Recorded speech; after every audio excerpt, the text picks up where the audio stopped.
কিন্তু বর্তমানে রাষ্ট্রের মৌলিক অধিকার আটকে রেখে বর্তমানশীল নারীদের গুণা করতে বাধ্য করা হচ্ছে, যা তার ধর্মীয় বা দিনী অধিকার লঙ্ঘন, আবার একজন প্রাইভেসির অধিকার লঙ্ঘন।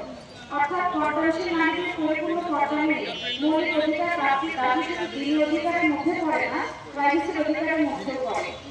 তাই দুই দিক থেকে পর্দাশীল নারীদের এ দাবি মানবাধিকার ও সাংবিধানিক অধিকার নয়, সাংবিধানিক ধারায় পড়ে না। গত জুলাই অবিলম্বে পর্দাশীল নারীদের দিনী অধিকার ও প্রাইভেসি অধিকার অক্ষুণ্ণ রেখে এনআইডি প্রদান করা হোক।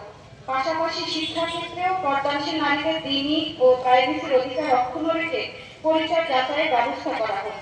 সাংবাদিক ভাই ও বোনেরা, নির্ভরযোগ্য মাধ্যম নয়, অথচ সেই মুখচ্ছবির অজুহাতেই পর্দাশীল নারীদের নাগরিকত্ব বঞ্চিত করা হচ্ছে, শিক্ষাক্ষেত্রে করা হচ্ছে বেপরদা। এছাড়াও ছবি ও চেহারা মিলিয়ে শনাক্তকরণ একটি দুর্নীতি বান্ধব পরিচয় বিলম্বনের মতো প্রতারণার ঘটনা ঘটে। এই প্রতারণা রুখতে বর্তমানে ব্যাংকগুলোতে বিলম্বনের ফিঙ্গারপ্রিন্ট যাচাই বাধ্যতামূলক করা হয়েছে। আবার ছবি ও চেহারা মিলিয়ে পরিচয় যাচাইয়ে একজন ব্যক্তির একাধিক এনআইডি তৈরির মতো ঘটনা ঘটে। এক্ষেত্রে দ্বৈত এনআইডি সমস্যা দূর হয়েছে ফিঙ্গারপ্রিন্ট যাচাইয়ের মাধ্যমে।